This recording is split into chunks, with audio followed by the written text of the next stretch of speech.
Alright, peace everybody. We are back with another video. Alright, so let's get started. So like the title suggests, is Errol Spence afraid of Terence Crawford? Now let's dive right into that. Because you know, they're both fighters, they're both undefeated, both in their prime. So it'd be kinda hard to believe that Earl Spence would be afraid of a Terrence Bud Crawford, but a lot of people are afraid to let that O go. It's been a lot of people since the Mayweather era who, for lack of better terms, cherish that zero. I mean, rightfully so. You want to be undefeated. I think all boxers throughout history never wanted to lose, but just the same, losses happen more so than people who came out unblemished. There are a few people who retired undefeated, male and female in the sport, but over the overall, that few is very small, and the people who have losses on their record, they turned out to be excellent champions. People still in the Hall of Fame and everything. So, I mean, a loss doesn't necessarily mean anything if you can bounce back. But I think with the politics and everything with boxing, everybody, wants that undefeated record plus the namesake. People like to show off for social media and walk around with the, I never lost and everything. Like I said, the Floyd Mayweather, he kind of ruined it for people because he kind of always cherished that O and always said it, so it got people, it got it in people's minds about the O, the undefeated. So now, where the casuals who got into boxing, they believe that being undefeated is the thing, whereas though most of us who are in boxing, who train before, or people who are online who just report on boxing, we understand that it's way bigger than that. But more so than just the O aspect, I think that um, Errol Spence and his handlers believe that Terence Bud Crawford is a real threat. They tried to lowball him, not try to, but they did. They lowballed him in a corny contract, which I'm assuming that they hoped that he wouldn't sign it because it was such a shady deal or whatever, such corny, such lowball, whatever. But he signed it because he a true champion. And I'm gonna bring up Mayweather again, like Mayweather, like he said with Oscar De La Hoya and Ricky Hatton. At the time before he fought Oscar De La Hoya and Ricky Hatton, they were bigger names in the sport than he was. Of course, he was a big name too, but they were bigger. So he had to take the short end of the stick. But after he beat those two, he started calling the shots. That's when he became Money May. So I'm assuming Terence Bud Crawford is taking that road too. And so many other champions and people in the sport of boxing have made the same route.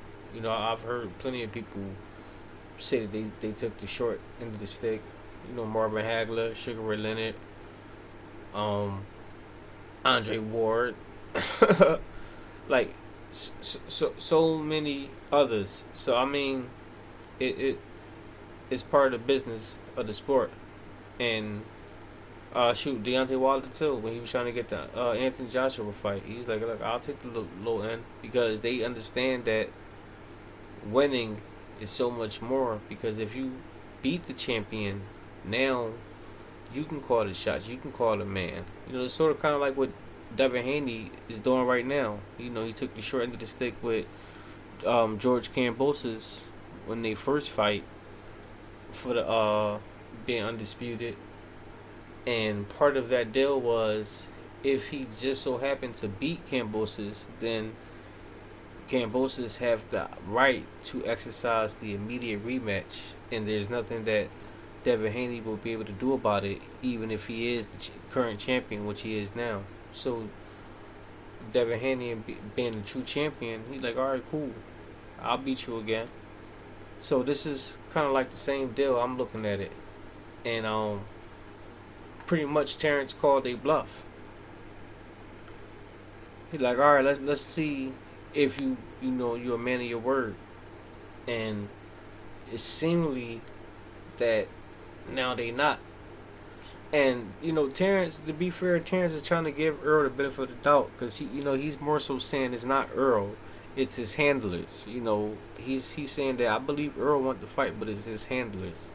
But people know boxing, like the fighters, they running stuff, and people on their caliber, on their level, you gotta listen to them. If they want this stuff to happen, it's gonna happen. I was just talking to my homie about this earlier, this conversation about this potential fight, because it's like, all right, it was supposed to be November the 19th, but we coming up on October now, and there's no indication that they even both parties signed the contract. And a fight of this magnitude, you need like a good promotion.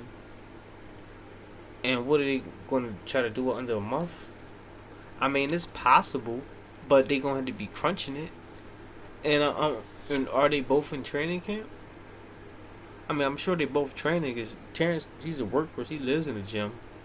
And y'all know Earl, he blows up in between fights. Although, since his accident, he haven't been blown up like that in between fights. But he still, blow up a little bit. So it's like, they're going to need the proper amount of training camps. 8 to 12 weeks, I'm assuming. So if my, theory is correct, I don't think that they're going to fight November the 19th. If they fight this year, it may more likely won't be November the 19th. It may fall into December, or maybe just 2023, which I believe is going to happen. I think that they're going to end up fighting sometime next spring or the summer. They're going to build it up. I think Terence Crawford should get a fight in between because Earl been fighting more than him.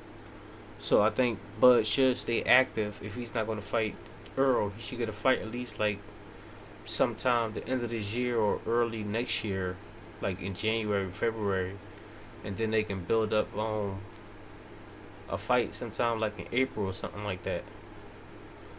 But that's what I think should happen if Earl and the team stop lacking.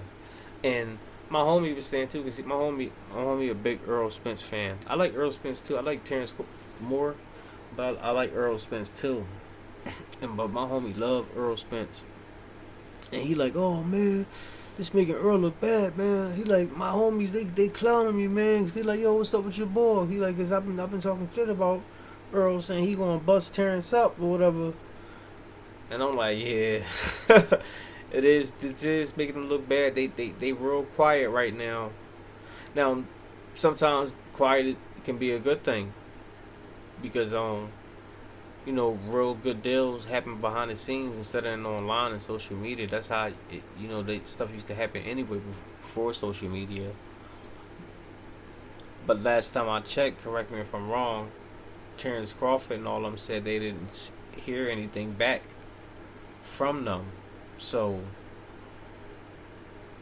from the outside looking in, it makes it seem like Spence and them is, stalling and stalling the fight. And it makes it look like he's scared. So, a lot of people are going to say that, especially a lot of Errol Spence haters and a lot of Terence Crawford, extreme fans. But me personally, it do make it look like he a little scared, a little worried, a little timid. That he sees something in him. And if y'all really remember, before Terrence moved up to welterweight, remember Errol Spence was a big fan of Terence Crawford. 3-4 years ago, he used to always, every time he talk about ex Earl, the interviewer, who was your favorite fighter, who's the fighter you watch right now. He always mentioned Terence Crawford. Oh yeah, he can fight. Dude can fight. He's good. Blah blah. Now you fast forward and and I used to say that back then. I said he's gonna stop that once he move up, because Terrence was so good at those lower weight divisions. I seen that the only way he's gonna get a challenge if he move up to like the welterweight division or even super welterweight division. Thus far, he knocked out everyone in the welterweight division. So from the eye test, it looked like he a force to be reckoned with, because how you move up and knocking everybody out. He didn't even knock everybody out in the lightweight division or the super lightweight division, but he's knocking everybody out in the welterweight division. So that goes to show you, the man is truly powerful, even if he ain't got a one hit power. Like, he's strong, physically strong. Sean Porter said that, he felt that in the fight, and I think with Errol Spence being there up front, close and personal, watching that fight when he fought Sean Porter as well, and he fought him before his accident, so he was way healthy and everything. That Terrence, like, oh, he see, I think, like I said before, game recognize game and real recognize real, and he sees something real within Terence Crawford, and I think that's why the hold up. I think they trying to age him out, because he's just turned 35, or he'll be turning 35 Saturday. So his birthday is coming up, so I think they trying to age him out. But Terrence don't drink, he don't smoke, he don't do anything. He's living a healthy lifestyle, so if he plays smart, he can be in this game for another 10 years if he wanted to be on some B-hop type stuff. But that's just my thoughts. Let me know what y'all think. Drop your comments down below. Hit the like button. Subscribe to the channel. Also, make sure you hit the bell notification icon. That way you'll be notified every time I upload these videos. And prayerfully, I'll see you on the next one. Alright, peace.